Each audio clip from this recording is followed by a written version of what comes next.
Según fuentes cercanas a la Casa Real, el rey Carlos habría activado un apagado de emergencia de la red desde su vestidor, y durante varias horas, toda la finca de Sandringham quedó a oscuras mientras él reescribía discretamente los términos de su testamento.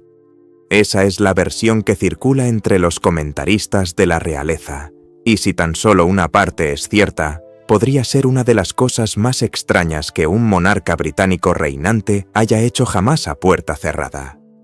Pero eso no es lo más sorprendente, porque más tarde ese mismo día, el príncipe Guillermo supuestamente se acercó a una puerta cerrada en la casa de su familia, presionó su pulgar contra un escáner de seguridad que había usado cientos de veces, y al parecer solo obtuvo una luz roja y un tono de silencio. Según fuentes familiarizadas con la situación, su acceso había sido eliminado del sistema por completo horas antes, sin previo aviso. El futuro rey de Inglaterra, supuestamente incapaz de entrar en su propia casa. Acompáñenme en esto, porque al final comprenderán exactamente cómo una monarquía centenaria supuestamente utilizó un escáner de huellas dactilares, un interruptor de seguridad de la Guerra Fría, y un documento de 1902 para impedir el acceso de su propio heredero a un edificio que estaba destinado a heredar. Una breve nota antes de comenzar: si les interesan los análisis detallados de lo que supuestamente ocurre tras los muros del palacio, consideren suscribirse a Royal Files, ya que esta historia aún está en desarrollo y, según se informa, habrá más novedades. Reconstruyamos los hechos tal como supuestamente ocurrieron, comenzando desde la primera señal de que algo andaba mal. Según las fuentes, se trató de una gélida mañana de martes a finales de 2025 en Sandringham House. Se dice que el secretario privado del rey, Sir Clive Alderton, abrió una pesada caja de cuero bajo una lámpara de escritorio en la biblioteca de la finca. Sobre la pila habitual de documentos oficiales se encontraba una hoja de pergamino grueso que, según fuentes internas, contenía la marca de agua cifrada privada del soberano. 5 líneas de texto, supuestamente escritas en un antiguo código victoriano que, según se informa, los abogados de la realeza han utilizado durante más de un siglo. Para quienes desconocían el código, parecía una simple descripción de una propiedad, como las que se encuentran en una pequeña casa de campo en Aberdeenshire. Sin embargo, según quienes conocían el documento, se trataba de algo completamente distinto. Una orden legal preestablecida que instruía al administrador de la bolsa privada a congelar de inmediato los registros de distribución vinculados a las inversiones personales del soberano. Ahí es donde, al parecer, comienza toda la historia. 5 líneas de texto codificado en una gélida mañana de martes. Y según quienes seguían de cerca la situación, en las siguientes 12 horas, esto habría transformado el futuro financiero de la familia más vigilada del planeta. Aquí les ofrecemos algunos datos de contexto antes de continuar. Según un antiguo acuerdo que data de 1993, los testamentos privados de los monarcas británicos fallecidos se mantienen automáticamente confidenciales durante un mínimo de 90 años. 90 años. Se dice que esta barrera legal existe para mantener oculta al Parlamento y a las autoridades fiscales, de forma indefinida, la verdadera magnitud de la fortuna personal de la corona. Pero, según algunas fuentes, el documento en el que Carlos trabajaba esa mañana no era un testamento común, que esperara tranquilamente a ser abierto tras su muerte. Se trataba, supuestamente, de un codicilo activo diseñado para modificar la distribución de los bienes no pertenecientes a la corona mientras aún vivía y reinaba. Esta distinción es crucial y, al parecer, la razón por la que nadie más en la familia previó nada de esto hasta que ya era demasiado tarde para intervenir. Aquí es donde la historia se torna realmente extraña, según varios testimonios. A los pocos minutos de que el rey supuestamente revisara este documento, los sistemas de seguridad automatizados de la sala de comunicaciones de Sandringham se apagaron sin previo aviso. Todas las terminales de la planta baja quedaron en blanco, excepto una que mostraba un icono de estado rojo intermitente. Los técnicos informáticos de turno intentaron reiniciar el servidor local, pero el sistema rechazó todos los códigos de administrador que introdujeron. Toda la propiedad quedó aparentemente bloqueada digitalmente de forma unilateral y durante un tiempo nadie en el lugar pudo explicar el motivo. El secretario privado exigió explicaciones al jefe de seguridad, ya que este bloqueo había eludido todos los protocolos de rotación estándar del palacio. El personal de Sandringham quedó completamente incomunicado del centro administrativo principal en el Palacio de Buckingham, en Londres. Al principio, algunos empleados supusieron que se trataba de un ciberataque dirigido a la infraestructura de la propiedad. Así de insólito se sintió el bloqueo desde dentro. El misterio se resolvió unos 10 minutos después, cuando alguien realizó una inspección física de la sala de servidores.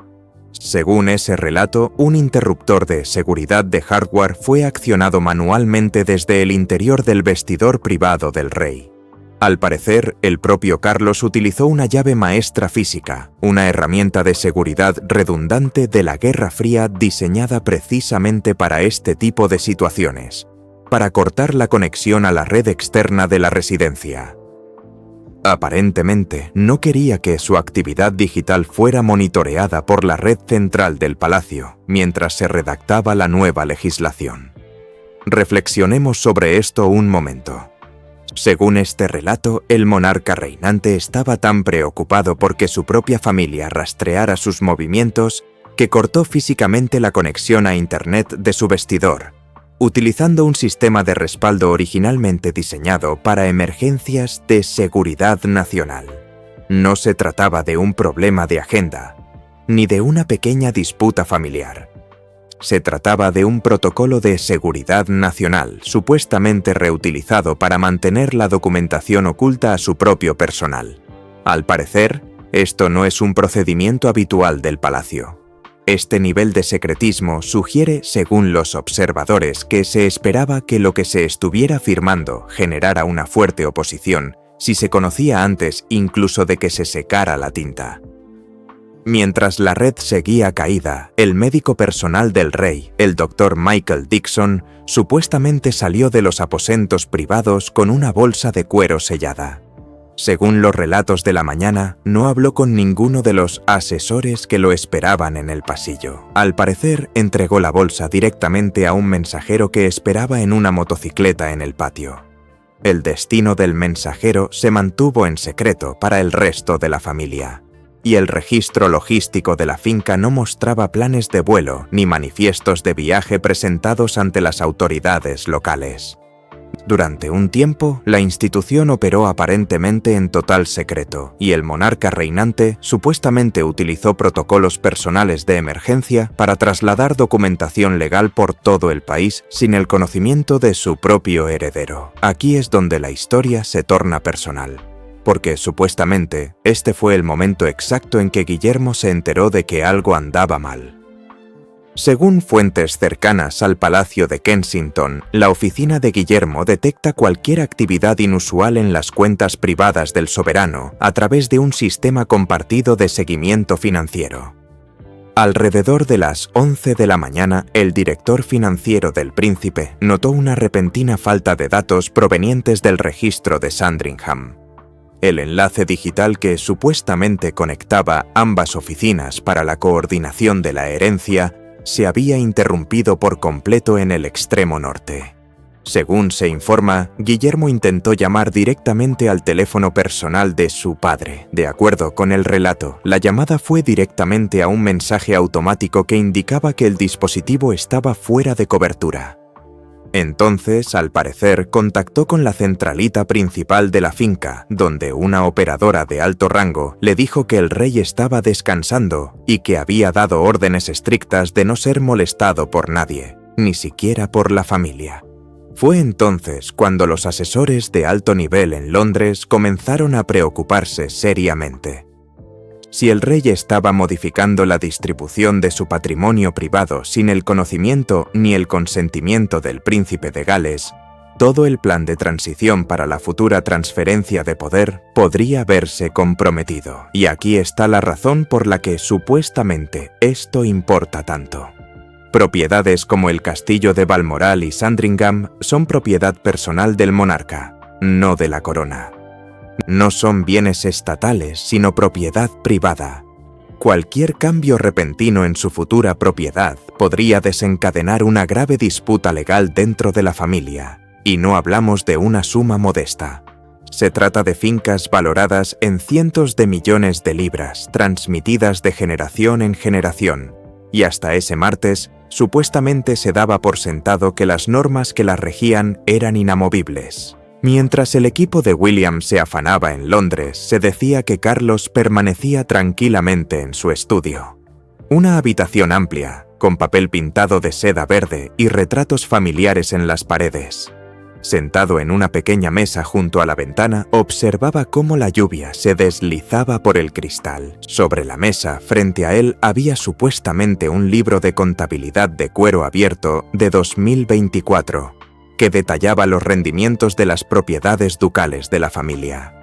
Según el relato, mojó su pluma estilográfica en tinta negra y comenzó a escribir lo que se convertirían en los ajustes finales al calendario de sucesiones. Según los informes, el reloj de la torre principal dio las 12 del mediodía. Para entonces, el mensajero en motocicleta ya habría cruzado los límites de la finca, dirigiéndose al sur hacia un despacho de abogados privado en Norwich.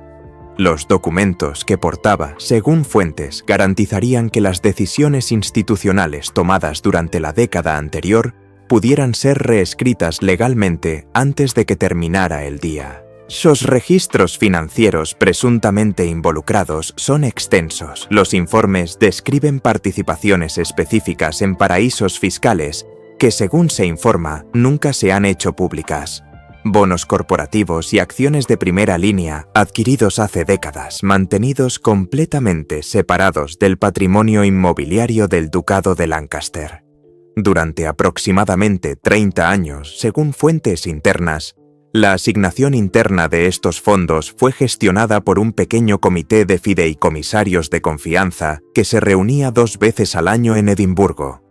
3 décadas de gestión de patrimonio privado supuestamente llevadas a cabo completamente al margen de la opinión pública, y ahora, al parecer, redirigidas con unas pocas firmas. Según se informa, el equipo legal de Williams en Londres convocó una sesión de emergencia en las oficinas del sótano del Tribunal Superior de Justicia, donde consultaron documentos históricos que regulan la separación de los fondos reales privados de los activos estatales. Su preocupación, según los presentes, era clara. Si el rey desviaba estas cuentas en el extranjero de la línea de sucesión principal, la independencia financiera del futuro monarca podría verse gravemente comprometida. La tensión aumentó aún más cuando llegó una confirmación adicional de un contacto bancario en Zúrich.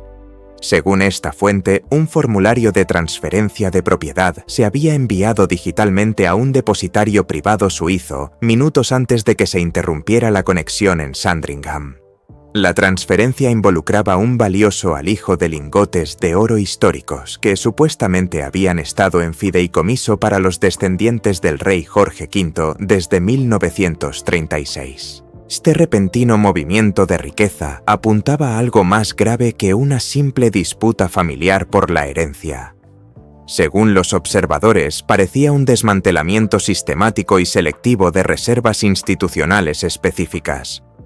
Supuestamente, el rey estaba utilizando su singular estatus legal como soberano para eludir los acuerdos estándar de preservación de bienes, que, según se informa, habían mantenido unida a la familia durante generaciones. No se trataba simplemente de modificar un testamento. Según este relato, estaba reestructurando toda la estructura financiera de la monarquía, cláusula por cláusula, y lo hacía con la suficiente rapidez como para que ninguna respuesta organizada pudiera formarse antes de que quedara legalmente sellada. De vuelta en Sandringham, el secretario privado, según se informa, logró restablecer una única línea telefónica analógica con la oficina central. Supuestamente hablaba en voz baja, tapándose la boca con la mano para evitar ser escuchado en el pasillo. Según se informa, confirmó que el equipo de seguridad interna del rey había cerrado con llave las puertas del piso superior, negando la entrada a cualquier miembro del personal sin autorización directa del médico. Según se informa, este equipo, el personal médico encargado de controlar el acceso a los documentos legales, desató rumores entre el personal doméstico de que el rey había descubierto una antigua directiva no ejecutada de la reina Isabel II relativa a la colección privada de joyas de la familia. Si esa directiva entrara en conflicto con la voluntad actual, supuestamente explicaría la repentina urgencia que motivó la enmienda. Según se informa, Guillermo resolvió la confusión cotejando los códigos contables con sus copias privadas del llamado Acuerdo de Windsor. Lo que supuestamente encontró confirmó el rumor. Al parecer, su abuela había dejado un codicilo específico en 2021 que permitía al monarca reinante reasignar unilateralmente ciertos activos no estatales durante una crisis familiar excepcional. Según este relato, Carlos no estaba infringiendo ninguna norma. Supuestamente, estaba utilizando una cláusula de emergencia que su propia madre había creado pensando específicamente en él. Pero este descubrimiento, al parecer, empeoró las cosas. Al activar dicha cláusula, el rey declaraba formalmente una emergencia institucional interna. Una medida que, según se informa, le otorgaba autoridad legal casi absoluta para redefinir el futuro de la riqueza privada sin el Parlamento, sin el gabinete y sin la aprobación de su heredero. En ese momento, según las fuentes, aparentemente no existía ningún mecanismo legal para que Guillermo detuviera lo que ya estaba en marcha. Y no comprendería del todo el alcance de esa autoridad hasta más tarde esa misma tarde, cuando, según se informa, intentó entrar por la puerta de su casa y no pudo. Volvamos a aquella puerta cerrada porque, según se cuenta, fue en ese momento cuando todo pasó de ser un simple trámite administrativo a algo mucho más personal. Según los relatos de aquella tarde, un helicóptero bimotor que transportaba a Guillermo viró bruscamente sobre los campos anegados de Norfolk, con las hélices surcando la intensa lluvia. Al parecer, Guillermo sujetaba el borde de un portapapeles de plástico en la cabina trasera, observando la pantalla de navegación, cuando el piloto recibió una orden repentina de cambio de ruta del control de tráfico aéreo regional. La ruta de vuelo prevista hacia Londres se abortó y se ordenó a la aeronave descender de inmediato. El piloto se dirigió hacia una plataforma de aterrizaje de hormigón cerca del límite norte de la finca de Sandringham. Al parecer, este no era el protocolo habitual para una visita real de alto rango. En circunstancias normales, el viaje del príncipe requiere 48 horas de aviso previo a la policía local y un control de seguridad perimetral completo. Este aterrizaje, según las fuentes, fue totalmente imprevisto, supuestamente provocado por una señal de emergencia enviada directamente por el equipo médico del rey. Aquí hay un contexto que vale la pena conocer, ya que explica por qué lo que sucedió después fue aparentemente legalmente posible. Según se informa, el estatus geográfico de Sandringham está determinado por un acuerdo histórico de propiedad que data de 1902. La finca es de propiedad privada, supuestamente adquirida personalmente por la reina Victoria para su heredero. A diferencia del castillo de Windsor o el palacio de Buckingham, no pertenece a la Crown Estate Corporation. Según expertos legales familiarizados con el derecho de propiedad real, el monarca reinante tiene autoridad legal absoluta para prohibir la entrada a cualquier persona, incluyendo al siguiente en la línea de sucesión al trono. Según este relato, William estaba volando hacia una propiedad donde su propio padre podría haberlo expulsado legalmente. No se trataba de una situación políticamente incómoda. No era una tensión familiar. Simplemente lo expulsaron legalmente, de la misma manera que cualquier propietario privado podría expulsar a un intruso de su terreno. La tensión aumentó en el momento en que William bajó del helicóptero antes de que las hélices se detuvieran por completo. Un agente de seguridad le sostuvo un gran paraguas negro, aunque el viento le azotaba la cara con fuerza. Supuestamente, se dirigió rápidamente hacia la entrada trasera de la casa principal, donde un administrador de tierras de alto rango llamado David Hill lo esperaba junto a la puerta, visiblemente nervioso, con las manos metidas en los bolsillos de su chaqueta. Según el administrador, el médico personal del rey había emitido una estricta orden de aislamiento médico que abarcaba toda la planta superior. Al parecer, ningún miembro de la familia tenía permitido el acceso a los aposentos privados sin un certificado médico firmado por la Junta Médica. Supuestamente, William pasó junto al administrador sin decir palabra y se dirigió directamente al gran vestíbulo. El ascensor central, instalado durante las renovaciones de 2022, estaba completamente desactivado. Su pantalla digital mostraba un error del sistema relacionado con un interruptor ubicado en el estudio privado del rey. Según los informes, William se vio obligado a usar la escalera de servicio de roble en la parte trasera del edificio. Según el relato, al llegar al rellano superior, encontró un par de pesadas puertas de seguridad reforzadas con hierro que bloqueaban el pasillo principal. Se trataba de una medida de seguridad añadida en 2023 tras una revisión de seguridad internacional. Estas puertas solo podían abrirse mediante un teclado biométrico que requería la huella dactilar del propio monarca o del jefe del Comando de Protección de la Realeza de la Policía Metropolitana. Según se informa, presionó su pulgar contra el escáner de cristal. Una intensa luz roja parpadeó 2 veces, luego un leve tono electrónico. Según las fuentes, el acceso biométrico de Guillermo había sido borrado del registro del sistema local en las 2 horas previas. Alguien, aparentemente de forma intencionada, había privado al príncipe de Gales de sus privilegios de entrada de emergencia a la residencia privada de su propia familia. Imagínense la escena: el futuro rey de Inglaterra, de pie en un pasillo de la casa que su familia ha poseído durante más de un siglo, supuestamente sin poder entrar porque su huella dactilar había sido borrada de la base de datos esa misma mañana. Según se informa, Guillermo llamó al oficial de guardia del Comando Central de Scotland Yard utilizando su línea móvil segura. De acuerdo con dicho oficial, el cambio de acceso no provenía en absoluto del mando policial. Supuestamente se había ejecutado directamente desde una terminal administrativa principal dentro de la oficina del administrador de la bolsa privada, Sir Michael Stevens. El rey aparentemente había hecho uso de su prerrogativa soberana para emitir una orden administrativa directa, anulando temporalmente la jerarquía de seguridad habitual. Según este relato, su propio padre lo había dejado fuera de la casa. A través de la estrecha mirilla de cristal de las puertas de seguridad, Guillermo supuestamente vio a Sir Clive Alderton caminando por el pasillo interior, portando un maletín de cuero cerrado con llave y una etiqueta azul de aduanas en el asa.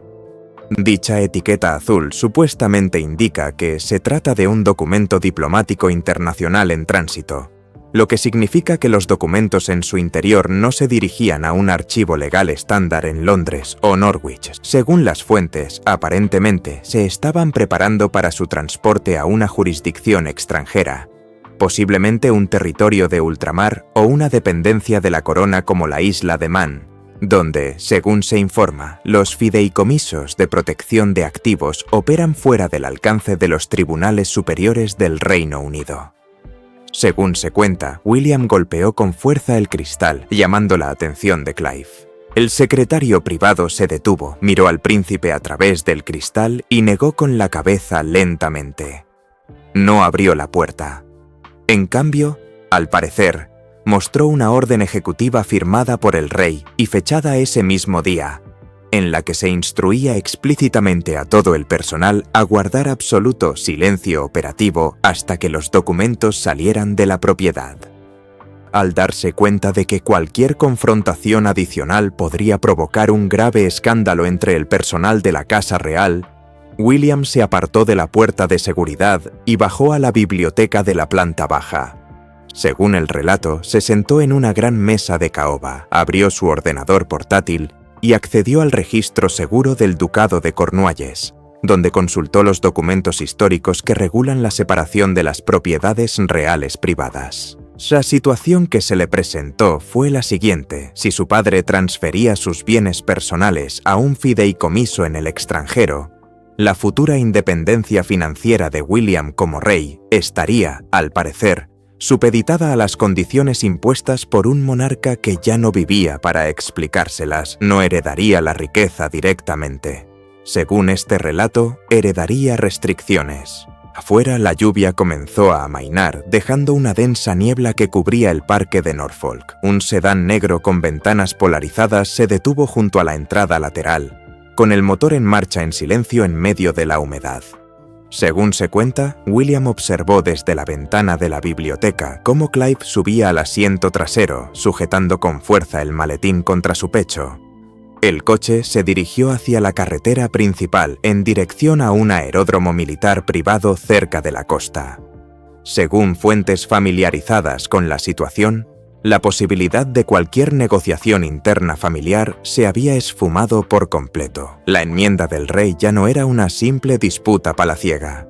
Se trataba, al parecer, de un documento legalmente vigente con respaldo físico que ya trascendía las fronteras del Reino Unido. Ahora debemos hablar de los 3 testigos, porque, según varios relatos, es aquí donde el entramado legal que sustenta toda esta historia se vuelve prácticamente imposible de refutar.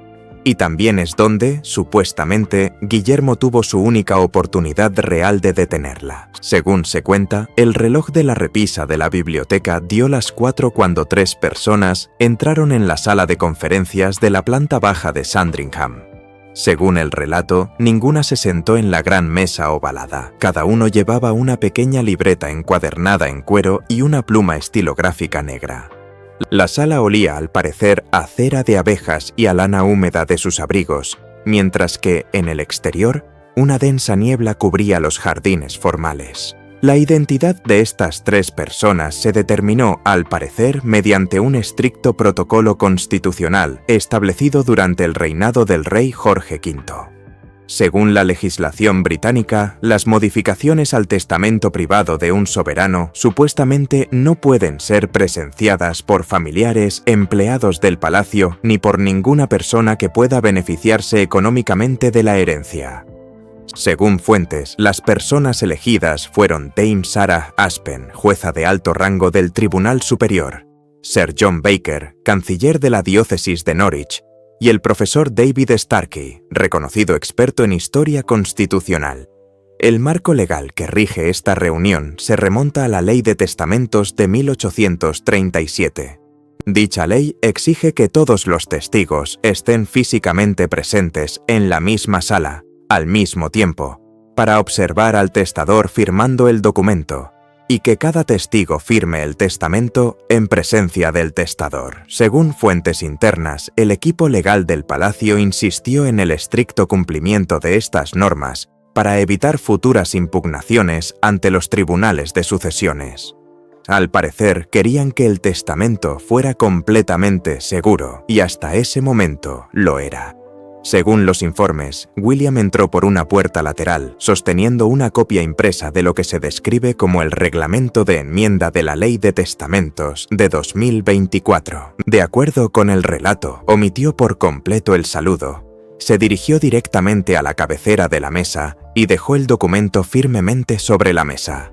Supuestamente, afirmó que cualquier enmienda que implicara la reasignación de reliquias familiares históricas requería un certificado de verificación secundario del Museo Victoria y Alberto. Según los informes, el juez estudió el documento, luego miró al príncipe y le explicó que el rey ya había obtenido ese mismo certificado durante una audiencia privada en Londres 3 días antes. La documentación legal era supuestamente impecable, sin dejar lugar a ninguna intervención procesal por parte del bufete del heredero. Reflexionemos sobre esto un momento, porque, según los informes, es uno de los detalles más reveladores de toda esta historia. No fue una decisión tomada en medio del pánico aquella mañana de martes. Según las fuentes, supuestamente se planeó con 3 días de antelación discretamente, mientras todos los demás daban por sentado que no ocurría nada inusual. Según los informes, el secretario privado llevó la copia maestra de la enmienda a la sala y la colocó sobre un pequeño escritorio de madera en el centro. El documento, de 3 páginas, estaba encuadernado con un cordón de seda verde y sellado con lo que se describe como el anillo de sello privado de la Casa de Windsor. al parecer, las líneas para la firma aún estaban en blanco, a la espera de que comenzara el proceso formal. Entonces, según el relato, el profesor notó algo en la última página. Un pequeño sello de tinta azul con la inscripción Oficina del Registro del Ducado de Cornualles era visible cerca del margen inferior, lo que indicaba que una parte de los bienes que se redistribuían pertenecían al patrimonio del príncipe, no a la cartera personal del rey. Según los informes, Guillermo no había autorizado ninguna transferencia de los bienes de su ducado a un beneficiario externo. Supuestamente exigió la suspensión inmediata del procedimiento hasta que su propio director financiero pudiera revisar el registro de bienes. Según las fuentes, el ambiente en la sala se tornó tenso, y el canciller de la diócesis se negó a abrir su tintero hasta que se explicara la discrepancia. Por un breve instante, pareció que Guillermo había descubierto la fisura en el plan. Al parecer, el rey se había extralimitado en sus funciones. Sin embargo, ese momento no duró mucho. En unos 5 minutos, Sir Clive sacó una carpeta de su maletín, mostrando a los presentes un acuerdo de intercambio de propiedades firmado y fechado en 2023. Durante la reestructuración de las residencias reales de ese año, Guillermo firmó un contrato de arrendamiento administrativo rutinario para un terreno cerca de Highgrove, aparentemente sin percatarse de que una cláusula oculta en dicho contrato otorgaba al monarca reinante el derecho recíproco a reasignar un valor equivalente de bienes no inmobiliarios en caso de una reestructuración familiar. Según este relato, el detalle del contrato de arrendamiento de tierras dejó a William sin ningún otro fundamento legal. Su padre, al parecer, había utilizado un documento estándar de herencia que el propio William firmó sin leer la letra pequeña para asegurarse un control permanente e inquebrantable sobre el patrimonio familiar.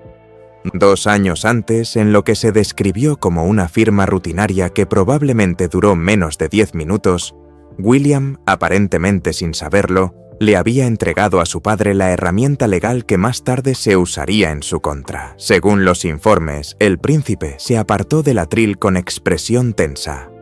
Supuestamente, Carlos entró en la habitación exactamente a las 4:20, apoyándose pesadamente en un bastón con empuñadura de plata.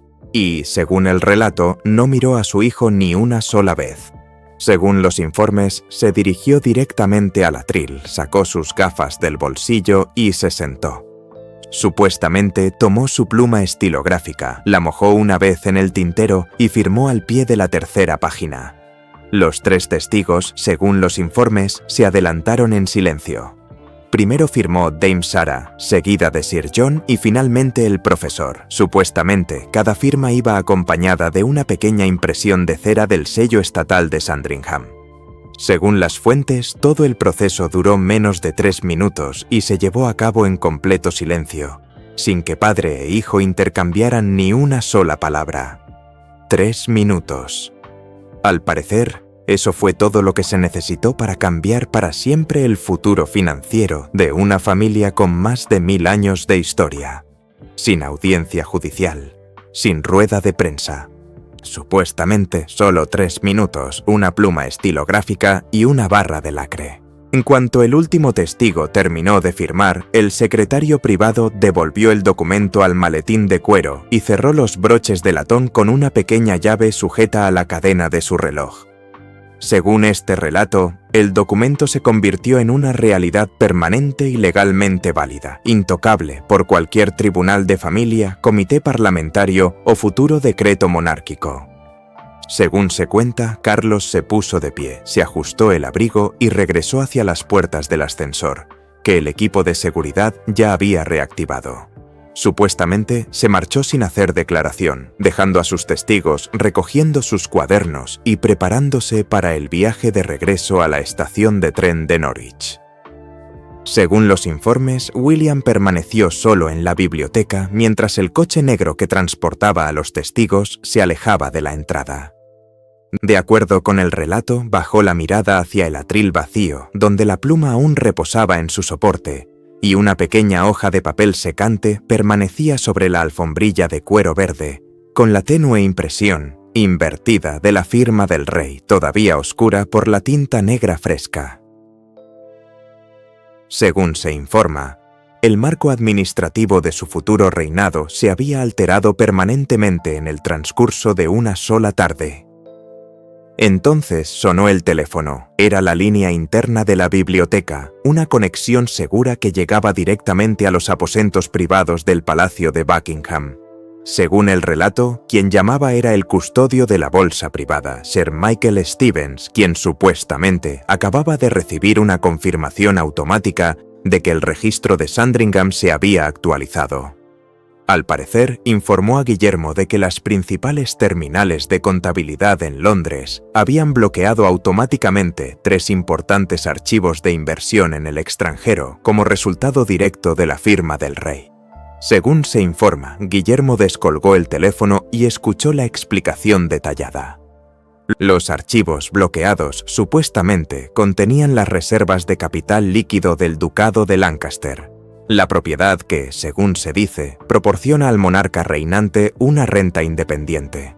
Al bloquear estos archivos mediante lo que se describe como una modificación condicional del fideicomiso, Carlos aparentemente se había asegurado de que su sucesor no pudiera acceder al capital principal sin cumplir condiciones de gestión específicas y muy restrictivas redactadas por el equipo legal de Norwich. Según los relatos históricos, la independencia financiera del Ducado de Lancaster se estableció durante el reinado de la reina Victoria, quien, según se dice, insistió en que los fondos privados del soberano permanecieran fuera del control parlamentario, protegiendo así a la familia de la injerencia política. Durante más de un siglo, dicha independencia se utilizó al parecer para el mantenimiento de las residencias reales y el sustento de la familia extendida. Se alega que Carlos utilizó esa histórica protección contra sí mismo como un control absoluto sobre el futuro financiero de su propia familia. Una protección que, según se cuenta, fue creada por su tatarabuela para mantener al gobierno alejado del dinero familiar, y que ahora, aparentemente, su descendiente ha reutilizado para mantener también a su propio hijo fuera de él. Cuando Guillermo, según se dice, abrió el cajón del escritorio buscando duplicados del registro civil, encontró una pequeña agenda de cuero rojo de 2024 que su padre había dejado. Pegado con cinta adhesiva en la contraportada, debajo de una lista de números de teléfono de la finca, había, al parecer, un extracto bancario de una entidad privada en la isla de Man. Según el relato, el saldo era exactamente 0, una parte significativa de la fortuna privada de la familia, depositada en paraísos fiscales, habría sido vaciada por completo de esa cuenta apenas 24 horas antes de la firma. Según se informa, William exigió un rastreo digital inmediato a su equipo financiero en Londres, necesitando saber a dónde había ido el capital antes de que el caso llegara a su destino final. Durante unos tensos minutos, según el relato, sentado solo en la biblioteca con un extracto bancario que mostraba un saldo 0, William no tenía ni idea de si su padre acababa de transferir una fortuna completamente fuera del alcance de la familia a alguna estructura offshore intocable. Y en ese momento, cualquiera de las dos posibilidades habría tenido sentido. El misterio se resolvió unos 10 minutos después, cuando llegó un fax seguro al contestador automático en la esquina de la biblioteca. Según el relato, el documento era un formulario de confirmación de transferencia con el sello oficial del Tribunal Superior de Justicia. El rey supuestamente no había ocultado el dinero ni lo había transferido al extranjero. Según se informa, transfirió legalmente todo el saldo en el extranjero a un fondo de dotación permanente e independiente, supuestamente dedicado exclusivamente al mantenimiento y la restauración de los aposentos históricos del Castillo de Windsor y el Palacio de Holyrood, en Escocia. Al vincular la riqueza privada directamente al mantenimiento físico de los edificios estatales, Carlos aparentemente hizo legalmente imposible que cualquier futuro monarca desviara esos fondos a cuentas personales o acuerdos familiares privados. Según este relato, el dinero quedó ahora permanentemente guardado dentro de los muros de la propia institución, protegido por un pacto legal que, según se dice, no puede revocarse sin una ley del Parlamento. Vale la pena detenerse en esto porque sin duda cambia por completo el contexto de aquel día. Aparentemente, no se trataba de que Carlos acaparara dinero para sí mismo. Según los informes, Carlos pasó un martes lluvioso supuestamente convirtiendo la fortuna privada de su propia familia en algo que ningún futuro rey, incluido su propio hijo, podría volver a tocar personalmente. Según se informa, no se llevó el dinero. De acuerdo con este relato, lo enterró dentro de la institución de forma permanente y cerró la puerta con llave desde afuera. Según los relatos, William miró por la ventana mientras la niebla comenzaba a disiparse del camino de grava, revelando una fila de empleados esperando cerca de la entrada lateral. Trabajadores domésticos, administradores de la finca, personal de seguridad, todos moviéndose con una vacilación silenciosa y cautelosa. De acuerdo con el relato, la constatación se había extendido por los niveles inferiores de la casa. Las líneas tradicionales de autoridad habían cambiado radicalmente en una sola tarde. El palacio quedó sumido en un silencio absoluto, pues las antiguas reglas de compromiso ya no se aplicaban. La relación entre el soberano y el heredero, según este relato, ya no se regía por acuerdos familiares tácitos ni por objetivos institucionales compartidos. Ahora, supuestamente, se regía por el lenguaje frío y preciso de las escrituras de propiedad, las cláusulas fiduciarias y las restricciones de acceso biométrico, que no dejaban lugar a la negociación personal ni a las apelaciones emocionales. William cerró su computadora portátil, guardó sus documentos en su maletín y lo cerró con su código personal. Salió de la biblioteca y recorrió el gran pasillo, pasando junto a generaciones de retratos ancestrales que adornaban las paredes. Según el relato, comprendió que, al heredar el trono, se integraría a una estructura financiera sistemáticamente rediseñada para limitar su libertad de acción personal. Una herencia duradera y silenciosa de un padre que al parecer priorizó la preservación de la institución sobre la armonía de su propia casa. Según se cuenta, volvió a la plataforma de aterrizaje de hormigón, donde le esperaba su helicóptero con los motores al ralentí en el frío aire de Norfolk. Mientras la aeronave se elevaba hacia el cielo gris de la tarde, rumbo a Londres, el príncipe contempló la extensa silueta de ladrillo rojo de Sandringham House. Según el relato, el edificio parecía completamente inmóvil, un monumento casi inquietante a una familia histórica que en total secreto acababa de rediseñar sus propias fronteras internas. Pero según fuentes internas, William no fue el único miembro de la familia sorprendido ese día. Porque, mientras todo esto se desarrollaba en Norfolk, una segunda copia de la misma enmienda ya estaba de camino a una isla de cocina a 8.500 kilómetros de distancia. Crucemos el Atlántico por un momento, porque, según algunas fuentes, aquí es donde la historia deja de parecer una simple disputa familiar y se asemeja mucho más a una maniobra financiera calculada. Horas después del presunto bloqueo de la red en Sandringham, una copia duplicada de lo que se ha descrito como la enmienda de Norwich apareció en una elegante isla de cocina de granito en Montecito, California. Según el relato, un asistente personal con uniforme gris cortó cuidadosamente la gruesa cinta de seguridad con un abrecartas plateado. Aún era temprano en la costa oeste. La documentación en su interior estaba sellada con un código de registro alfanumérico único del Tribunal del Condado de Norfolk. La hoja superior carecía, al parecer, de la heráldica decorativa habitual en los documentos de la Casa Real. Según el relato, se parecía más a una fría orden de reasignación de activos corporativos, y supuestamente tenía como objetivo la estructura de herencia vinculada al príncipe Harry, desmantelando las provisiones financieras restantes reservadas para su linaje en el Reino Unido.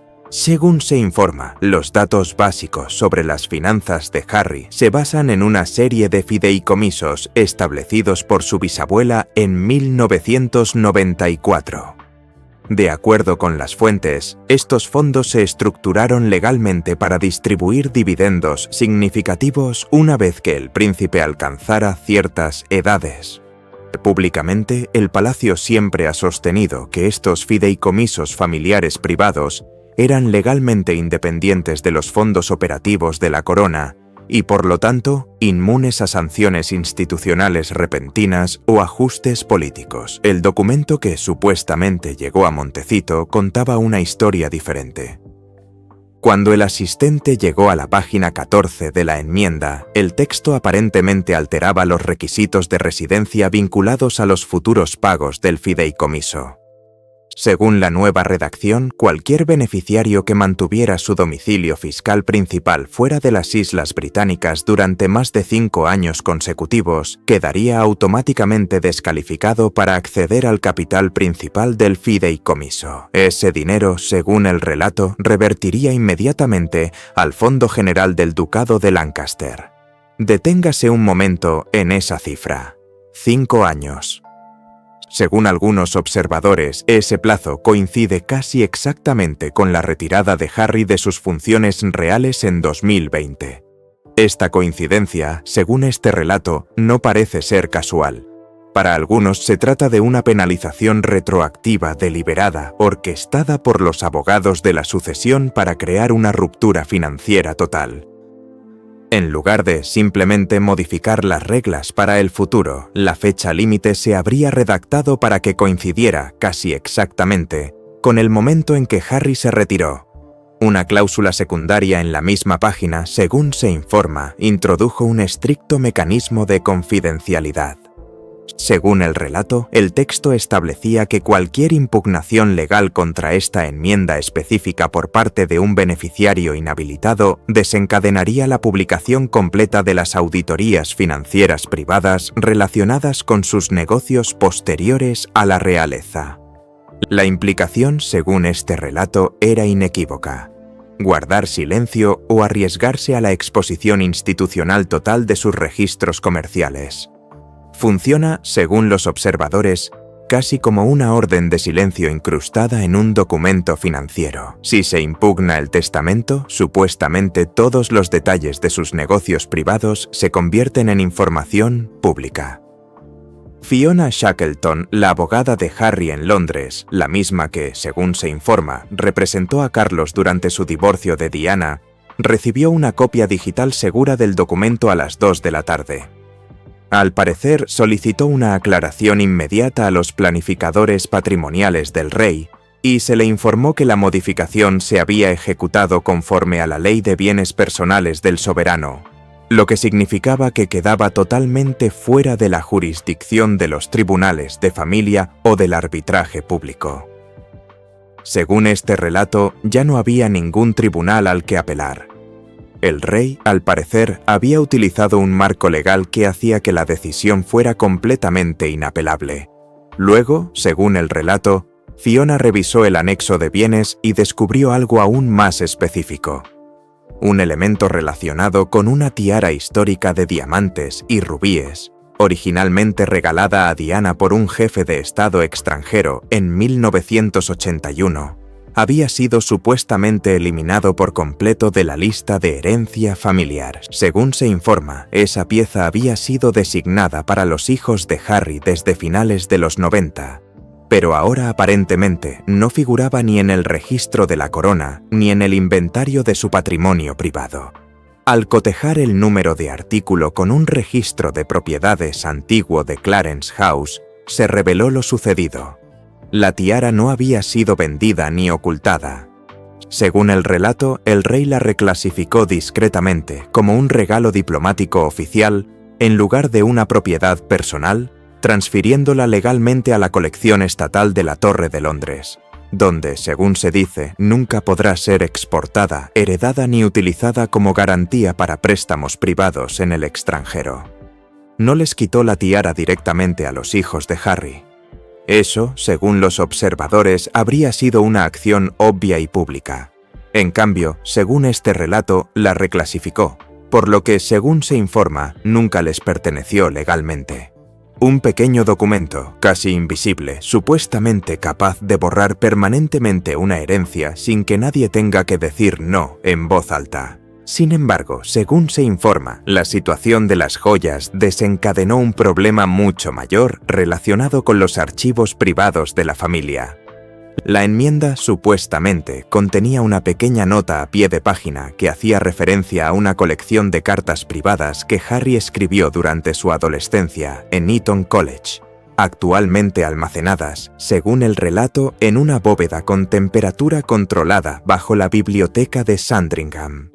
El nuevo documento, al parecer, transfería los derechos de autor directamente a la oficina del príncipe de Gales, otorgando así a William un control sustancial sobre la historia personal temprana de su hermano. Según la ley británica de derechos de autor, el propietario de una carta física controla su posesión física, mientras que el autor conserva los derechos de publicación. Según este relato, Carlos había anulado efectivamente ese derecho, creando una estructura legal que le permitiría a William bloquear la publicación de cualquier futura autobiografía o documental que hiciera referencia a esas primeras interacciones familiares. Según este relato, Harry ni siquiera podría citar sus propias cartas de adolescente sin enfrentarse a una posible demanda por derechos de autor por parte de su propio hermano. Según los informes, el asistente en Montecito llamó a una línea internacional segura para informar a Harry sobre el contenido de la bolsa. La conversación duró menos de 3 minutos y concluyó con la orden de guardar la documentación en una caja fuerte en casa. No hubo declaración pública inmediata ni reacción emocional. Según los observadores, la magnitud de la maniobra exigía una respuesta completamente calculada, no una emocional. La independencia financiera que la rama californiana había construido desde 2020, según este relato, se veía repentinamente puesta a prueba por un aparato legal tradicional al que no tenían poder real para desafiar. El rey no había usado su voz ni su autoridad pública para castigar directamente a su hijo menor. Supuestamente, simplemente modificó algunas líneas del código de propiedad una lluviosa mañana de martes, creando una barrera permanente que podría marcar la realidad financiera de la familia durante décadas. De vuelta en Londres, la noticia de la entrega en Montecito causó un leve revuelo entre los bufetes de abogados de alto nivel especializados en la gestión de patrimonios reales. Según las fuentes, todos en ese ámbito comprendieron lo que acababa de suceder. Supuestamente, se había traspasado una línea institucional de forma permanente. Al parecer, el palacio ya no intentaba gestionar la disputa familiar mediante relaciones públicas o ajustes temporales. Según se informa, estaba utilizando la autoridad absoluta del derecho de propiedad para imponer el cumplimiento total y el silencio. Aquí está la parte que, según varios comentaristas, suele perderse cuando esta historia se cuenta rápidamente.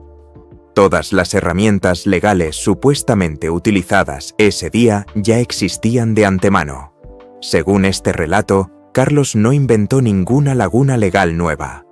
La ley de testamentos, la ley de propiedad soberana, el acuerdo de tierras de 1902, el acuerdo de secreto de 1993, las puertas biométricas instaladas en 2023, incluso el contrato de arrendamiento cruzado que, según se dice, Guillermo firmó él mismo en 2023. Al parecer, cada pieza ya estaba ahí, construida por otras personas, por razones completamente diferentes, con décadas de diferencia entre sí. Supuestamente a Carlos solo le bastó con darse cuenta, un martes concreto, de que al unir todos esos hilos en el mismo instante se formaría una estructura que, según se dice, nadie más había notado. Según los observadores, esto no parece una casualidad. Parece el resultado de años de planificación silenciosa por parte de alguien que comprendía esta institución mejor que casi nadie. Así pues, la pregunta que toda esta historia parece plantear es la siguiente. Si un monarca reinante puede supuestamente excluir a su propio heredero del patrimonio familiar mediante un escáner de huellas dactilares, privar a su otro hijo de una herencia utilizando una cláusula de residencia cuya existencia prácticamente nadie conocía, y, según se informa, transferir una fortuna a un fideicomiso inquebrantable en una sola tarde, todo ello sin infringir técnicamente ninguna ley, cuánto de la monarquía moderna sigue siendo realmente una familia y cuánto, según algunos observadores, podría ser simplemente una institución muy antigua y muy bien financiada que casualmente comparte apellido. Esa es, sin duda, la verdadera historia que se esconde tras el testamento, no quien supuestamente se queda con la tiara, no quien supuestamente se queda con la cuenta en el extranjero. Es la sutil sugerencia de que, en esta familia, lo que mantenía todo unido nunca fue realmente el amor ni la lealtad. Según este relato, era el papeleo. Y un martes lluvioso en Norfolk, según las fuentes de esta historia, un hombre supuestamente lo demostró, usando solo una pluma estilográfica, un interruptor de la Guerra Fría y unos 3 minutos de silencio absoluto. Según quienes siguen esta historia, las consecuencias de aquella mañana lluviosa probablemente repercutirán en esta familia durante años. Y si has llegado hasta aquí, seguramente ya entiendes por qué esta historia no trata realmente de un testamento. Se trata, al parecer, de lo que sucede cuando la persona que nadie esperaba que luchara por el control de un imperio resulta ser el hombre que ya ocupa el trono. Ahora bien, es importante aclarar que gran parte de lo que se describe aquí se basa en afirmaciones, rumores y relatos que han circulado entre los observadores de la realeza y que no han sido confirmados oficialmente por el Palacio de Buckingham ni por Sandringham. Considérese esto como un relato dramatizado de las acusaciones que circulan actualmente, no como un hecho confirmado. Si quieres saber cómo continúa esta historia, ya que algunas fuentes sugieren que aún hay más por descubrir tras los muros del palacio, suscríbete a Royal Files y déjame un comentario contándome qué te sorprendió más. ¿Fue el bloqueo biométrico, la reclasificación de la tiara? ¿O el hecho de que, según se informa, William le entregara a su padre la misma herramienta legal que se usó en su contra 2 años antes, sin siquiera darse cuenta? Nos vemos en la próxima entrega.